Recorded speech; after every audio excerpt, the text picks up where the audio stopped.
That's right guys, it's part 2 of the Enoze 1/10 budget basher build. Now in the first video we took it out and done all the stock speed testing and bash testing. It didn't do too bad. I believe we got around 57 kilometers an hour with the stock standard setup and the stock shocks. The stock shocks aren't true oil-filled shocks because they don't actually have pistons inside them. So once I replaced them with piston oil-filled shocks, the car actually done a lot better. 68 kilometers an hour, which is actually only 2 kilometers less than what they claim on the box. They do claim 70 kilometers an hour. So technically, if you got this car and you wanted to upgrade, I would recommend doing the shocks first. That will make a big difference. But in this video, guys, we're going to be changing quite a lot. Differential work, making skid plates, probably changing the wheels, changing the power system over to something much more capable, and whatever else we need to do to make this thing an absolute weapon of a basher. So let's get it up on the bench, take a look at what I've already decided to change, and then decide what else we need to do. Alright, so just before we get right into it, so the wheels will definitely be changed. They're not too bad, but I've definitely got something better for proper bashing. Alright, so first thing I want to change in here is the 2-in-1 board, the speed control and receiver. It does lack a little bit of power, I found, for this size car. I think it's a combination of the speed control only being 45 amps and the motor being rather small for this chassis. It isn't quite 1/10, but this motor is very small for the size of the car. So I need to get the speed control as well as the motor swapped out. One other thing I noticed is if I get rid of all this plastic here, going all the way back to the servo, I can actually fit a much larger battery in there. Now, I don't think removing any of that is gonna affect the strength of the chassis, because I'm also gonna remove this piece of steel here and replace it with this polycarbonate skid plate that goes all the way across the chassis, even to the back, like a little wheelie bar style thing. And I think that will make the whole chassis much stronger. Other than that, guys, all we really need to do is get into the gears and oil them up, grease them up, whatever we need to do to prolong the life of the gears. So let's get into it, get everything changed over, and take it out and see how big we can actually send this thing.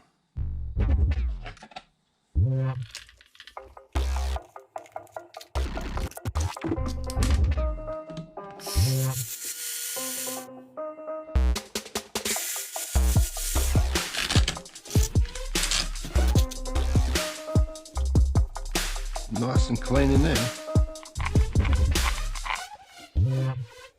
Alright, so good news on the motor mount. It looks like we can set it for different size pinion gears, so we'll definitely see what sizes we can get on there. And I believe this 2-in-1 board is just screwed on. Yeah, 2 little screws. There we have it. Alright, so it looks like if we wanted to stick with the stock gearing, we'd have to stay with the stock motor. The pinion gears are pressed on. There's no grub screw, as you can see. I've got a different motor. We can put a different gearing on there and have a faster car straight away. And the motor that I'm going to go with is this Remo Hobbies 3000 kV. It's a 3650, so it's a little bit bigger than the stock motor. And as I suspected, the 2 outer holes on the motor mount, that is for the larger size motors. So it's going to be fine running this motor on this mount. And to go with that motor, I've got this Hobbywing WP10BL60 2 to 3S speed control. If I don't have a big enough pinion gear for this low kV motor, I might have to swap this out for a 120 amp 4S speed control or something, but I think 3S will be good. Pretty sure we'll be able to get a pretty decent sized pinion gear on there. Alright, excellent news, guys. The 3650 3000 kV brushless motor is in there with a 22 tooth Mod. 6 gear. That is the largest you can fit with the existing holes on the motor mount. The mesh does feel a little bit tight at some points along the spur gear, but I think this motor might have a slight bend in the shaft. Now there is a chance that that may strip the spur gear. It's only plastic, but the car does come with a replacement. If it does end up stripping, I'll probably replace the motor as well, something without a bent shaft. Actually decent size differentials, pretty clean in there, nothing stripped out, but there's definitely nothing inside it. Same thing at the front, guys, very clean, no damage or anything. That's awesome. Alright guys, well, oil in the differential is not going to work because, as you can see, they've got a massive gap, massive cutout in the diff case for some reason. I have no idea why they would do that. Yeah, it's not possible to put oil in there and keep it in there, so not sure what we can do. I don't think we can even put grease in there It'll just come out that hole.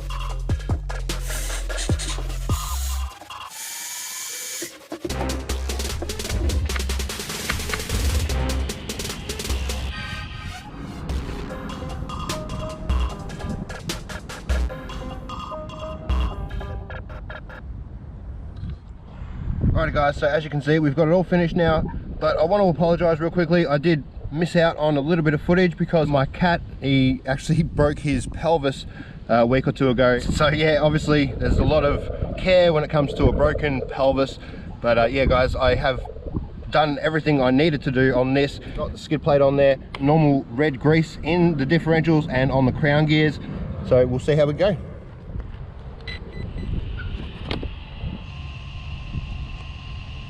Alright, we've got 12 satellites, should be right to do a speed test now.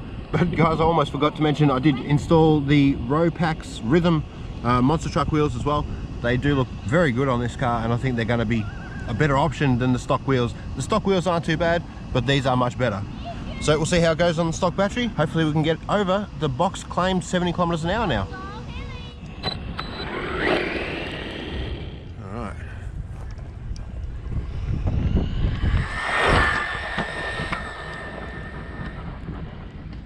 Oh, it's much more stable than it was stock standard.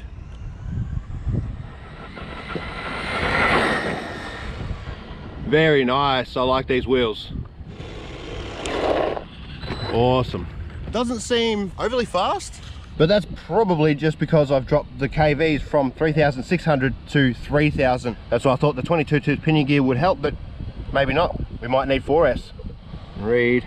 We've got 64 kilometers an hour. So on the stock system with oil filled shocks, not the stock standard shocks, I got 68 kilometers an hour, 2 kilometers an hour off the box speed. Now we're only getting 64 kilometers an hour. It did not sound like the motor was peaking out in RPMs, so I'm pretty sure I'll be able to run 4S on this car.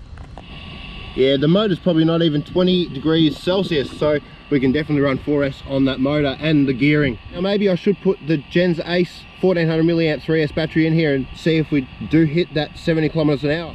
And that is the battery I'm talking about, guys. Enoze Ace 11.1 volt 60C 1400 milliamp 3S. Hopefully we can get close to the 70 kilometers an hour with this.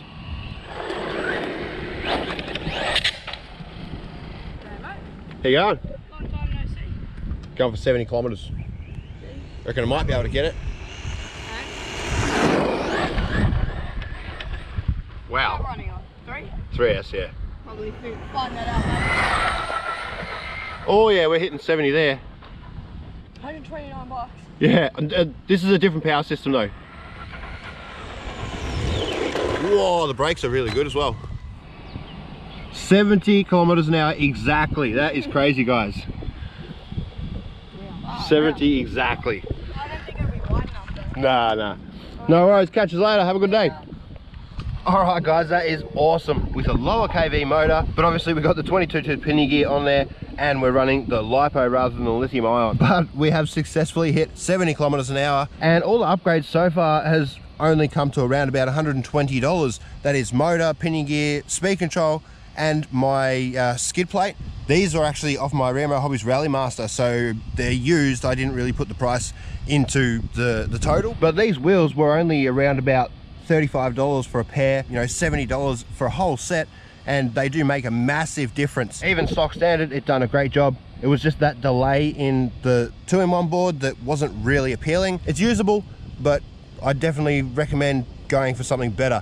A little 50 amp speed control with the stock motor would be perfect, and the shocks were not great at all. So that is definitely one thing you want to get swapped out if you do buy one of these cars.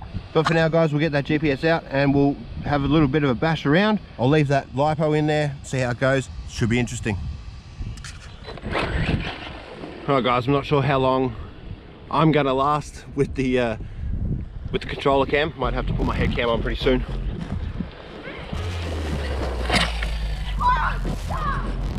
That was so smooth. It was like,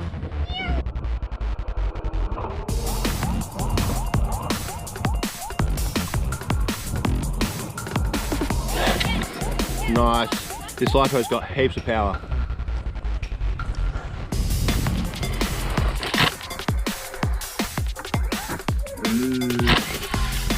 Oh, hopefully it's durable.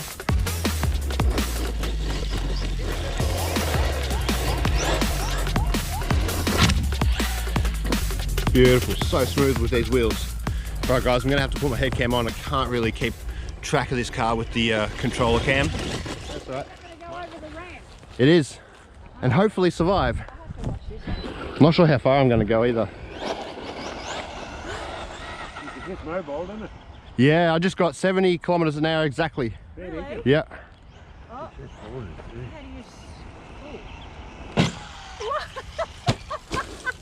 That's what I said. That was barely any throttle. Do you want to stand over in that shade and have a watch? Yeah. I'm pretty sure I'm going to land somewhere around, maybe even further, you know.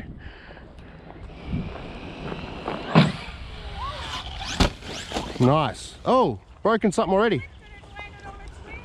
Yeah, centrifugal force. So if you hit the brakes, it'll drop the nose down, and if you throttle, it'll bring the nose up. But I've already broken something. I think so. Oh. Yeah, it definitely broke something, but it's about a 50-cent fix. Oh, well, that's all right. Yeah, might be able to get away with a couple more jumps. No worries, see ya. All right, guys, broke that tie bar already. I did add the adjustable tie bars myself. I forgot to mention that as well. I was trying to get a little bit more toe out on the front wheels. Hopefully we can get away with 1 or 2 more jumps, guys. Oh, wow. Yep, there we go, popped it out again. Oh, battery came out.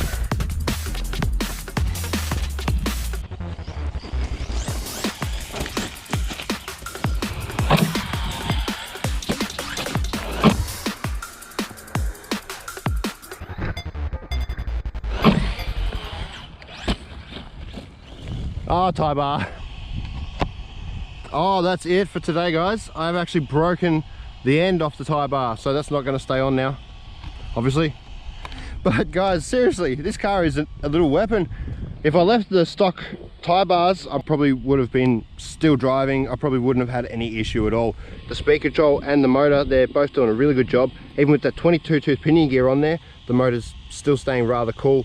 And if I put a fan on there, we'll easily be able to run 4S, but I really don't know whether 4S is necessary. I barely touched full throttle at all today, so yeah guys, I think 3S is more than enough. The wheels definitely seem to be perfect for this car. Skid plates definitely made it stronger. I don't think that'll snap anytime soon, so yeah, we should have plenty of chassis protection. The swing arms, everything seems to be good, guys. Can't wait to take it to the skate park. Actually, I think it's going to be an awesome skate park basher. Alrighty guys, it's getting super warm out here. It's about 38 degrees, so definitely got to get home and get a drink. Cheers, catch you in the next video, and as always, stay safe.